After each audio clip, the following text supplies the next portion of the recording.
आहान, तुम किसके भरोसे पर ये सब कर रहे हो? कौन है जो तुम्हें मदद कर रहा है? नहीं तो मॉम, कोई भी मेरी मदद नहीं कर रहा है। क्या तुम्हारे पास कोई बैकिंग नहीं है? तो फिर जेठ जी की बातों को मान क्यों नहीं लिया? अब शनाया ऑफिस में कैसे लौट पाएगी? जब मिसेस यामिनी गिल आहान को डांट रही थी तो शनाया ने आहान के पास जाकर उससे सवाल करते हुए कहा, आहान, तुम अपनी असलियत कब तक छिपाने वाले हो? मॉम को सब बता क्यों नहीं देते? शनाया किस सच के बारे में बात कर रही थी? मॉम, आहान आपको बताने के लिए नर्वस हो रहा है। एक्चुअली बात ऐसी है कि स्प्रिंग कॉर्पोरेशन का जो सीईओ है वो आहान का कॉलेज के टाइम का दोस्त है। मैं तो चाचा जी और शौर्य को घर पर देखकर हैरान ही रह गई थी, मगर बाद में मुझे याद आया कि यश मेहरा तो आहान का दोस्त है। जरूर आहान ने ही यश से मदद मांगी होगी और मेरी सारी टेंशन गायब हो गई। अपनी बेटी की कही ये बात सुनकर मिसेस यामिनी गिल का मुंह बन गया। क्या दोस्त है? तुम दोनों एक ही कॉलेज में थे, तो फिर वो इतनी बड़ी कंपनी में सीईओ कैसे बन गया और तुम कुछ नहीं कमाते? ऐसा क्यों?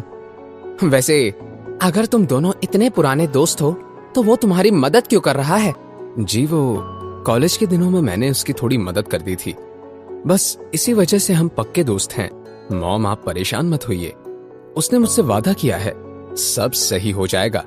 अगली सुबह पूरे गिल परिवार और उनके एम्प्लॉयज को इस बात का पता चल गया कि शनाया ने वापस आने की क्या शर्तें रखी थी।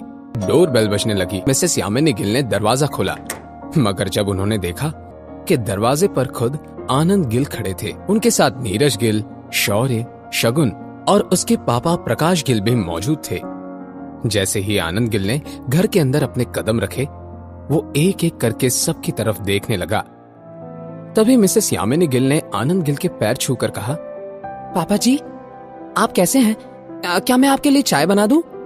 नहीं यामिनी, कोई तकलीफ करने की जरूरत नहीं है। आगे उन्होंने अपनी नजरें शनाया पर रोककर उससे बोले, शनाया बेटा, मैं सीधे मुद्दे पर आऊंगा। जो कुछ भी हुआ उसे भूलकर ऑफिस वापस आ जाओ। मुझे उम्मीद है कि बीते बातों को पीछे छोड़कर स्प्रिंग कॉर्पोरेशन की डील को अच्छे से संभाल लोगी तुम।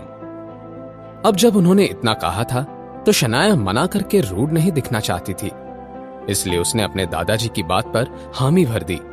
शनाया की हामी को जानने के बाद आनंद गिल तुरंत मंदिर जाने का बहाना करके वहां से चले गए। शनाया बेटा, क्या मैं कोई सपना तो नहीं देख रही हूं ना? क्या सच में तुम्हारे दादाजी ने स्प्रिंग कॉर्पोरेशन की डील की पूरी जिम्मेदारी तुम्हें दे दी है? मॉम, ये कोई सपना नहीं है, अब वो प्रोजेक्ट मेरा है। अपनी बात कहने के बाद शनाया ने आहान की तरफ देखा। आहान ने उससे कुछ भी नहीं कहा था, लेकिन शनाया ये अच्छे से जानती थी कि ये सब सिर्फ और सिर्फ आहान की वजह से ही हो रहा है। मिसेस यामिनी गिल को अब आहान से कोई शिकायत नहीं थी, उल्टा वो अपने दामाद से बहुत इम्प्रेस लग रही थी। आज तक पापा जी कभी भी हमारे घर नहीं आए थे, मगर इस बार वो आए भी और शनाया को इतनी बड़ी जिम्मेदारी भी दे दी। सच में आहान को मानना पड़ेगा, मिसेस यामिनी गिल ने मन ही मन में कहा। सबके जाने के बाद आहान किचन में गया और ब्रेकफास्ट तैयार करने लगा।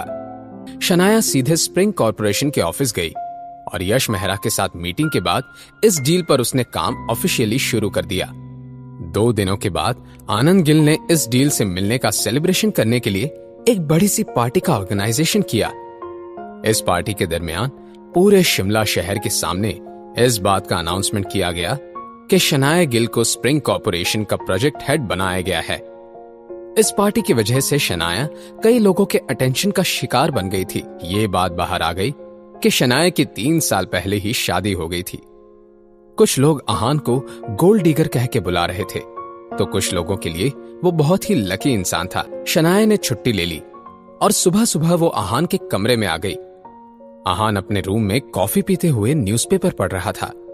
जब उसने देखा कि शनाया आई थी तो उसने मुस्कुराकर अपनी बीवी से कहा, गुड मॉर्निंग, क्या आपको भी कॉफी पीनी है? मैं अभी ले आता हूं। आहान के इस सवाल को सुनकर शनाया ने ना में सिर हिला दिया और बोली, नहीं, मुझे कुछ नहीं चाहिए। तुम क्या कर रहे हो? आहान ने हाथ में पकड़ा न्यूज़पेपर शनाया की तरफ बढ़ा दिया और हंसते हुए बोला, शनाया, आपकी पार्टी ने तो मुझे जाना माना गोल्ड डिगर बना दिया है। आहान ने यह बात बस मजाक में ही कही थी, लेकिन जब शनाया ने यह बात सुनी तो उसके दिल में दर्द होने लगा। शनाया ने देखा कि न्यूज़पेपर में पार्टी में खींची हुई कई सारी फोटोज थी और उसमें शनाया के साथ साथ आहान का भी जिक्र किया गया था, मगर यह जिक्र कुछ पॉजिटिव नहीं था। आहान के बारे में भली बुरी बातें लिखी गई थी। यह देखकर शनाया का मुंह बन गया। उसने मन ही मन में कहा, इस न्यूज़पेपर को अब एक नोटिस भेजना पड़ेगा। इनकी हिम्मत कैसे हुई आहान के बारे में ऐसा सब कुछ लिखने की। फिर शनाया ने आहान की तरफ देखा।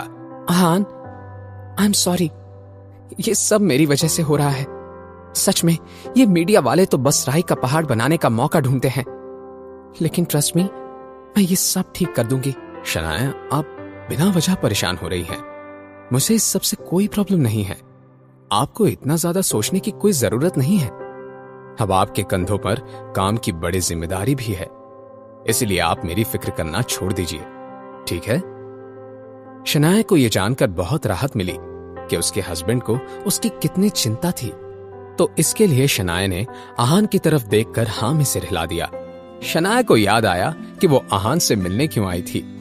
उसने कहा, आहान, वो आ रही है?